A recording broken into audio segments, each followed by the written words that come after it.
December 2, 1993, the city of Medellin is sweltering. On a rooftop in the Los Olivos neighborhood, a heavyset man with a shaggy beard scrambles across orange tiles. He is barefoot, his breath coming in ragged gasps. Behind him, the search block, an elite unit trained by U.S. Delta forces, kicking down doors. A hail of gunfire erupts. The man falls. As the soldiers stand over the body, they aren't looking at a common criminal. They are looking at the end of the most violent and lucrative criminal empire in human history. His name was Pablo Emilio Escobar Gaviria. How did a kid who started by stealing gravestones end up controlling 80% of the world's cocaine market? To understand Pablo, you have to understand La Violencia. Born in 1949, Pablo grew up in a Colombia torn apart by a bloody civil war. He learned early that the law was a suggestion, but power was absolute. In high school, he wasn't interested in grades. He was interested in the millonario status. He told friends that if he didn't have $1,000,000 by age 30, he'd kill himself. He started with street scams and fake diplomas, but his first real taste of power came from car theft. He didn't just steal cars, he ran a sophisticated chop shop operation, learning the logistics of supply and demand. By his early 20s, he moved to kidnapping. He snatched a wealthy industrialist from Medellin and, when the ransom wasn't paid, he executed him. The city began to fear the name Escobar, but the real gold wasn't in cars or ransoms. It was in a white powder coming out of the jungles of Peru and Bolivia. In 1975, after removing the local kingpin Fabio Restrepo, Pablo took over the trade. He didn't just sell drugs, he industrialized them. By the late 70s, the Medellin Cartel was born. It was a multinational conglomerate consisting of the Ochoa brothers, the psychotic Carlos Leder, and the strategist Rodriguez Gacha, but Pablo was the CEO. His genius was logistics. He realized that mules on commercial flights were too slow. He needed an aircraft carrier. He bought Norman's Cay, an island in the Bahamas. It became a fortress. Planes loaded with hundreds of kilos of cocaine would land every hour, refuel, and head for Florida. At its peak, the cartel moved 15 tons of cocaine a day. That's $420 million a week. The money was so overwhelming they had to weigh it rather than count it. They spent $2,500 a month just on rubber bands. Pablo became the Robin Hood of Medellin. He built 50 soccer fields, schools, and an entire neighborhood called Barrio Pablo Escobar for people living in trash heaps. He was buying a shield of human bodies. In 1982, he achieved his dream. He was elected to the Colombian Congress. He thought he was untouchable.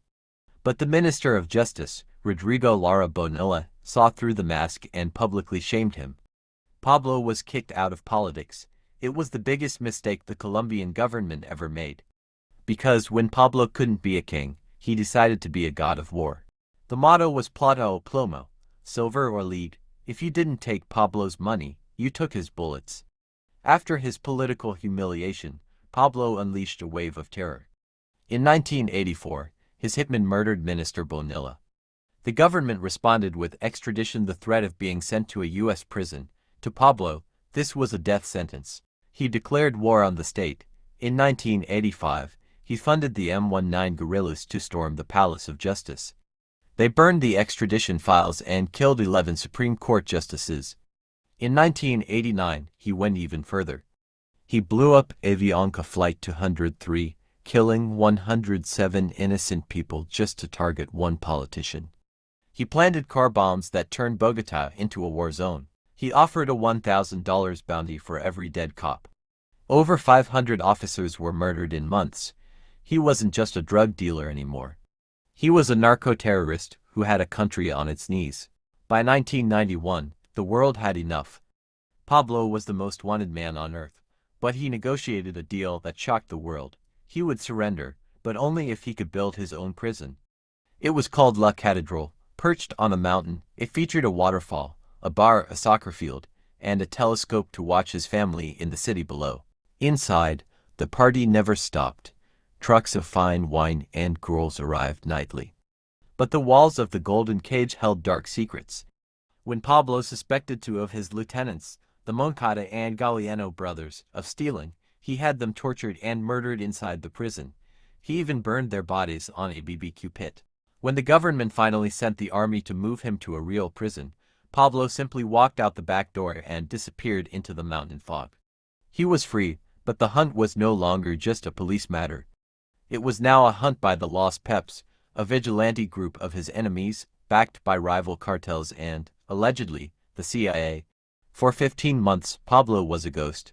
He was losing his empire, his money, and his mind.